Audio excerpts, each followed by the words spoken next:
Labinuosi su jumis, susitikus paskaitos tęsinį apie Pitos konstitucinį tipą, apie kaistantį, užverdantį santykiuose, apie tai, kaip jam padėti savo ar kažkam kitam iš mūsų artimųjų ir kokios grėsmės, kodėl tą reiktų daryti.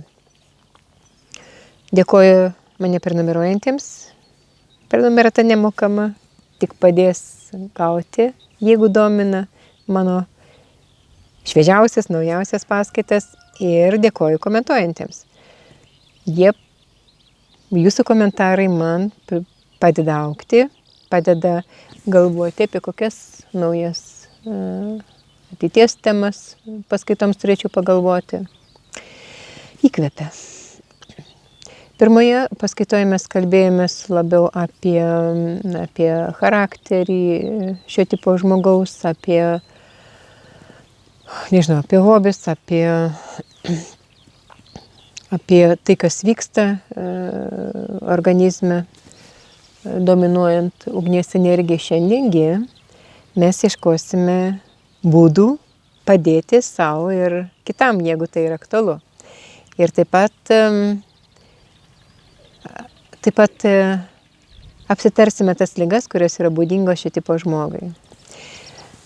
Tik tai iš karto pasakau, kai kam gal naujai, kai kam primenu, kad jeigu mes gyvenam palei savo prigimtį, mes esam sveiki ir laimingi.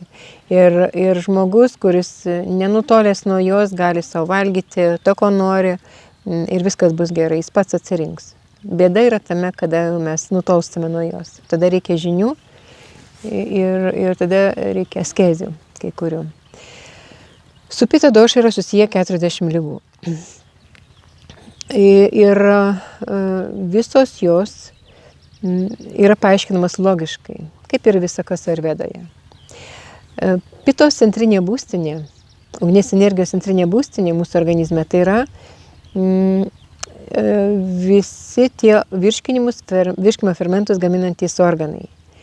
Tai yra dalis skrandžio, kur gaminama H-chlordruskos rūgštis, toliau 12-pirštė, plonžarnės, kepenys, kuriuose gaminamos tulžies rūgštys, ir tulžies pūslė yra rezervaras, į kurį suteka pagamintos tulžies rūgštys.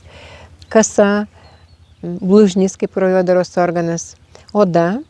Ji ankstesnėse paskaitose esu minėjusi, kad ji yra vienas iš virškinimo organų, tai ką mes tepam ant savęs, į mus patenka vien dėl šios energijos. Taip pat akis transformuoja reginį, nes apskritai ugnies energijos paskirtis mūsų organizme keisti struktūrą to, ką praryjame, nes tik iki mikromolekulių suvirškintas maistas mums tarnauja, makromolekulės mūsų užteršia, nebaigto virškinimo maistas ir yra toksinai. Ir taip pat akyse yra vieta, kur lūžta šviesos bangos ir tas impulsas sklinda į atitinkamus branduolius mūsų smegenyse, kurių dėka mes suvokiame reginius.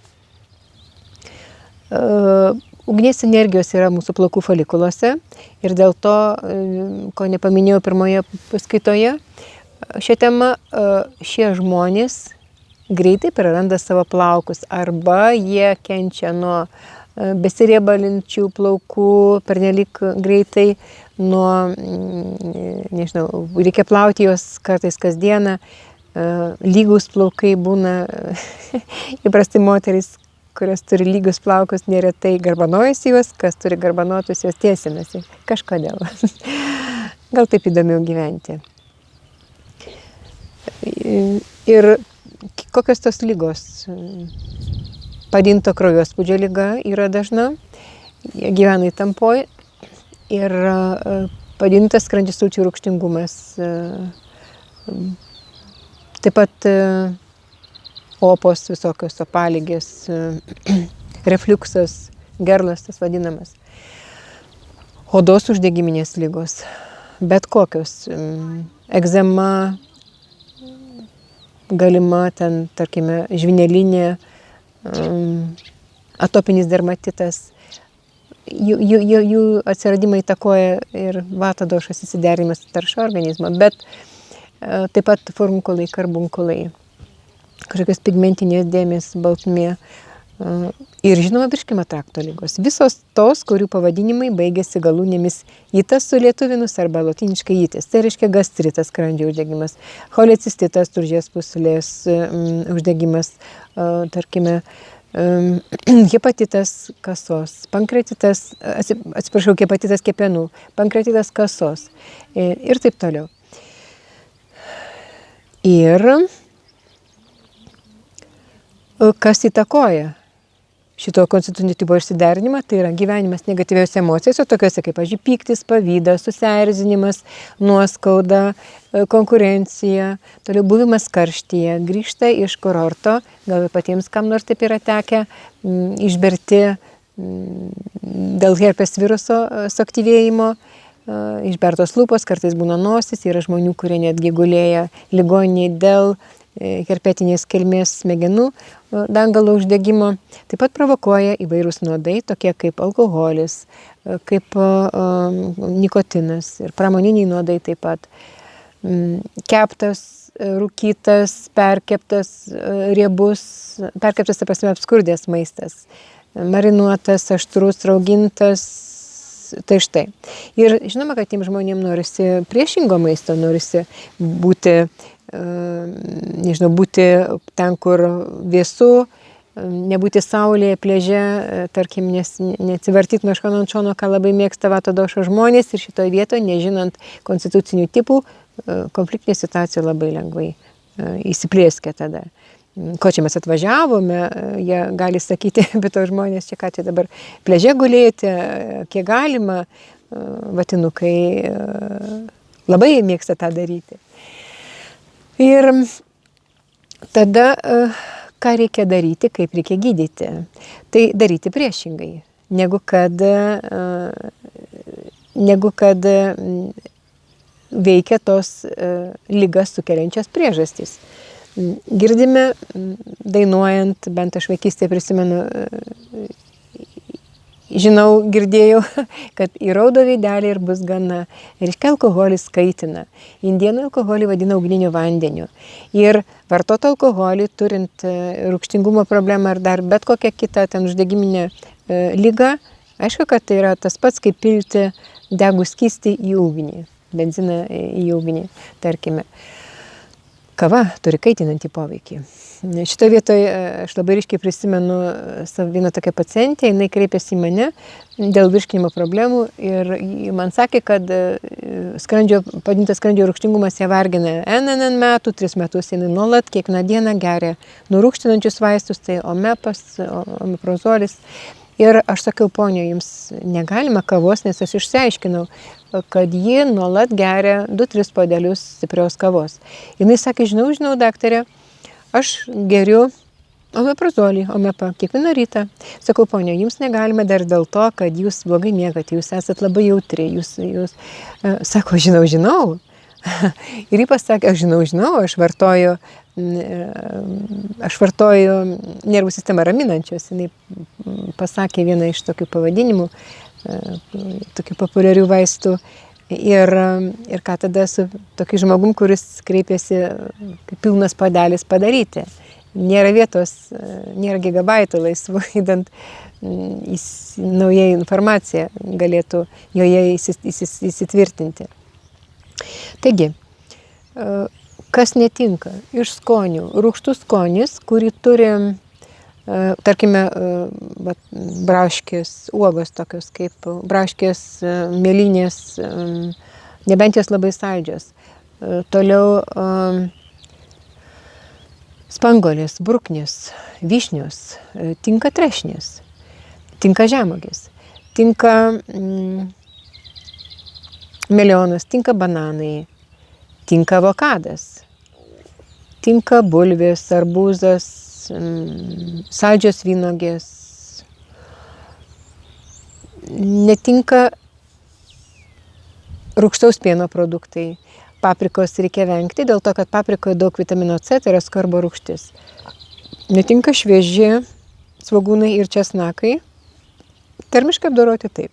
Ridikas, ridikėliai, kaliaropė, ropė, netinkamas maistas. Netinka burokėliai. Taip pat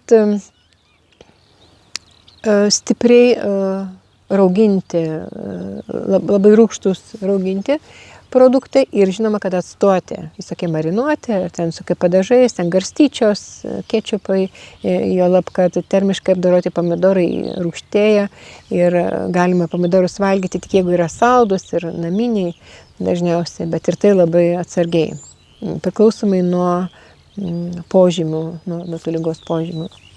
Citrusinių vaisių reikia vengti, ananaso vengti.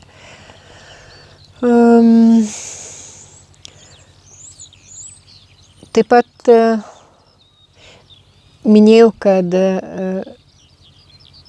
sargdina šito tipo žmonės perkeptas riebus maistas, vadinasi, geriau rinkimės garuose kepti, orkaitėje, ten ant grotelių maistą ir neriebų maistą, nes nuo riebaus maisto, kas turi tą problemą, iškart kyla rūgštingumas. Tinka grietinėlė, bet ne grietinė. Saldus pienas gali būti saldžiam piene virtos košės, nes tai yra riebus maistas. Minėjau, kad šito konstitucinio tipo žmonės turi labai gerą apetitą, yra rajus, tai dėl to piene virtos košės yra ilgiau grančios, jos ilgiau sotumą priduoda. Šaldantys prieskoniai turėtų būti vartojami, tai tokie kaip pankolis, kaip kuminas arba kmynas, kalendra, ciberžolė. Nepersūdyti maisto. Vidutiniškai tik tai sūdyti, nes nuo persūdyto kyla rūgštingumas ir tai yra dėl to, kad kada nors gal apie tai kalbėsiu, visus 6 skonius formuoja tos 5 energijos ir yra skoniai, kurių sudėty yra ugnies energijos. Tai yra aštrus skonis, dėl to negalima čili vartoti, tai yra sūrus skonis, reikia atsargiai su druska ir yra rūgštus skonis, turintis ugnies energijos, tai dėl to rūgščiai taip pat vartoti negalima. Ir reikia kartaus skonio. Dėl to kartaus skonio, kad minėjau, bilirubino apykaitos problema yra šio žmogaus konstituciniam tipui būdinga ir tulžies pūslės funkcija nukenčia dėl pitos išsiderinimo, tai mesgi sakome, toks tokį pažino. Kartus skonis, šoka viliotinį karčioms, tulžies rūgštėms. Padeda tulžies pūslės turinio evakuacijai, savalaikį evakuacijai, nepavėluotai, idant tada pajustų žmonės refliuksą, kada tulžies pūslės turinys pakyla prieš srovę, ne žemyn, aukštyn, iki gerklės. Kartų skonį turi ciberžolė, rukola, turi pelynas, turi kietis, turi pelyno brolis, pusbrolis, turi kai kurios salotos kartų skonį. Tai dirvinis šlamutis, tarkime, tulžies apykaitą reguliuojančios arbatos yra tokių vaistinėse. Aloe vera, alavijo sultis turi, jiems yra labai rekomenduotinos. Ir apskritai nereikia valgyti karšto savo temperatūrą maisto, gerti karštų savo temperatūrą gėrimų, maudytis ir nori šitie žmonės šaltam vandenį, vėsiau atsigerti nori, jie karštą dieną dedasi ledus į savo gėrimus. Patartina būti kalnuose, kur daug gryno oro, nešioti nesintetinius rūbus, o prakaitą sugeriančius ir orą praleidžiančius rūbus. Raudona spalva labai jau taip pat aktyvuoja pitos žmogaus, pitos tipo žmogų. Aliejuotis tobulą, ypač šiltų metų laikų kokoso aliejumi, galima dar saulėgrąžų aliejumi. Šaltų metų laiku jis veikia aušinančiai, tai dėl to rinktis patarčiau juodo sezamo aliejų. Dėl polinkio viduriuoti ant tuščios reiktų gerti vėsų vandenį, šaltą, nes jis lėtina peristaltiką. O sukilus skrandžio sulčių rūgštingumui arba ir apskritai kenčiant nuo mano minėtų pitadošo sukeltų ligų, patartina kartas nuo karto susikelti viduriavimą. Būdai tam yra parenkami konkrečiam žmogui, tai arba trifala, galimas krizmos, bet šiaip tai ricinos aliejus, labai retai galima senos arbatą išgerti, nes jinai sukelia pripratimą. Dėlių terapija, jurudoterapija yra tobulas gydymas šito tipo žmonėms, jeigu jie nekenčia nuo mažakraujystės. Dar norėčiau įspėti dėl medaus vartojimo, labai gerbiu, bet šitie žmonės turėtų uostyti medų, ar jis nerūgštus iš kvapo, nes gali paryškinti jų turimas problemas. Ir jo labiau pirty įsitrinti kūną medumi pitadošo žmonėms nepatarčiau. Ir apskritai pirty kaisti jiems nepatarčiau, nebent karštoj pirty nepatarčiau, ir jie nenori patys. Bet nebent kokia garinėje, tai yra labai gerai, 40 laipsnių temperatūrai, 50 turbūt daugiausiai.